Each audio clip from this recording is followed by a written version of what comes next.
Welcome to current affairs. दोस्तों, recently Balochistan की prime minister in exile Naila Qadri India में आए थे। पीएम नायला कादरी ने पाकिस्तान की इलीगल ऑक्यूपेशन से फ्रीडम के लिए पीएम नरेंद्र मोदी जी से सपोर्ट मांगा। इन्होंने उत्तराखंड में गंगा के वीआईपी घाट पर पूजा करने के बाद कहा कि इंडिया के पास आज यूनाइटेड नेशंस में बलूचिस्तान के सपोर्ट में बोलने का मौका है, जो कल उनके पास नहीं हो सकता है। आप यहाँ पर इंडिया टुडे का आर्टिकल देख सकते हैं। Baloch PM in exile Naila Qadri seeks India support at UN for freedom from Pak. तो दोस्तों, हम यहाँ पर काफी कुछ डिस्कस करेंगे, सो इस वीडियो को एंड तक जरूर देखिएगा। और आपने अभी तक हमारी चैनल को सब्सक्राइब नहीं किया है तो जरूर से सब्सक्राइब कर लीजिएगा, ताकि हमारे वीडियो की लेटेस्ट नोटिफिकेशन आप सभी को सबसे पहले मिल सके। नाउ अब हम समझते हैं कि गवर्नमेंट इन एग्जाइल क्या है। गवर्नमेंट इन एग्जाइल एक पॉलिटिकल ग्रुप है जो एक देश या सेमी सोवरेन स्टेट की लेजिटिमेट गवर्नमेंट होने का दावा करती है, लेकिन उसे कोई लीगल पावर नहीं मिल रही, उसे कोई आजादी नहीं मिल रही। तो वो गवर्नमेंट एक दिन अपने मूल देश में लौटती है और अपने फॉर्मल पावर को हासिल करने की बात करती है। फॉर एग्जाम्पल, वर्ल्ड वॉर 1 के दौरान पूरे बेल्जियम पर कब्जा कर लिया गया था जर्मनी के द्वारा,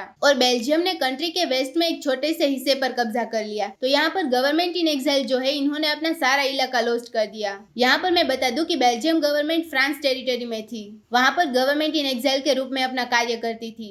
अब इंडिया की बात करें तो स्वतंत्र भारत में भी नेताजी सुभाष चंद्र बोस ने एक गवर्नमेंट इन एग्जाइल फॉर्म करी थी। गवर्नमेंट इन एग्जाइल, इसको आजाद हिंद प्रोविजनल गवर्नमेंट कहा जाता था। उस वक्त जो जापानीज गवर्नमेंट थी, उन्होंने ये गवर्नमेंट एस्टेब्लिश करने में मदद करी। इस गवर्नमेंट के हेड बने थे सुभाष चंद्र बोस, उसके अलावा मिनिस्टर थे।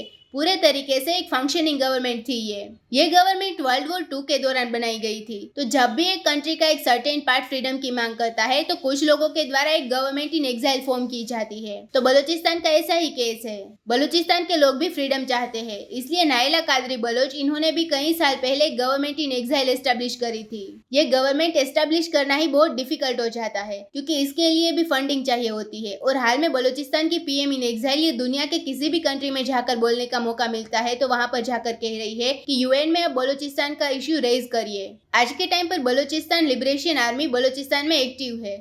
मोहम्मद अली जिन्ना का जो स्टेच्यू है बलूचिस्तान में, वहां पर काफी बार ब्लास्ट किया जाता है, और बलूचिस्तान लिबरेशन आर्मी कई बार पाकिस्तानी सोल्जर्स पर अटैक करती है, उन्हें मार देती है। तो इससे एक बात तो तय है कि पाकिस्तानी आर्मी का पूरा कंट्रोल नहीं है बलूचिस्तान में, लेकिन अभी भी बलूचिस्तान को फ्रीडम के लिए यूएन से और इंडिया से सपोर्ट चाहिए होगा। और बलूचिस्तान को कभी भी पाकिस्तान में मर्ज नहीं किया गया था। 1948 मार्च को पाकिस्तान ने अटैक किया था और बलूचिस्तान को कब्जा लिया था। आज भी बलूचिस्तान की एक्सप्लॉयटेशन चल रही है। कुछ रिपोर्ट के मुताबिक बताया जा रहा है कि बलूचिस्तान में गोल्ड एंड कॉपर के रिजर्व्स इतने हैं जिसकी worth 273 billion US dollars reserves है। तो पाकिस्तान इस कोशिश में लगा हुआ है कि ये रिजर्व्स को एक्सप्लोर करके चाइना को बेचे या फिर उनका जो डेब्ट है ये भरपाई करे, लेकिन उसके बदले में बलूचिस्तान में कोई डेवलपमेंट नहीं हो रहा। और जब बलोच के लोग अपने अधिकार मांगते हैं तो पाकिस्तानी आर्मी उसे मिसिंग कर देती है। तभी तो इतने सारे अटैक के बाद भी बलूचिस्तान लिबरेशन आर्मी खड़ी हुई है। तो बलोच ह्यूमन राइट्स काउंसिल बहुत टाइम से यूनाइटेड नेशंस को इंटरवेंशन करने के लिए कह रहा है, और ज्यादा कुछ नहीं तो एक टीम भेजो फैक्ट फाइंडिंग, ऐसा कह रहा है। इस टीम का काम ये होगा कि बलूचिस्तान में जाकर देखे कि ग्राउंड लेवल पर क्या हो रहा है। बट यूएन ने डिसाइड ये किया है कि इस इश्यू को लेकर अभी कोई एक्शन नहीं लिए जाएंगे। तो इसलिए बलूचिस्तान की पीएम इन एग्जाइल इंडिया को कह रही है कि आप यूएन में बलूचिस्तान का इश्यू उठाइए। वैसे तो इंडिपेंडेंस डे की स्पीच में नरेंद्र मोदी जी ने ओपनली बलूचिस्तान का मेंशन किया है,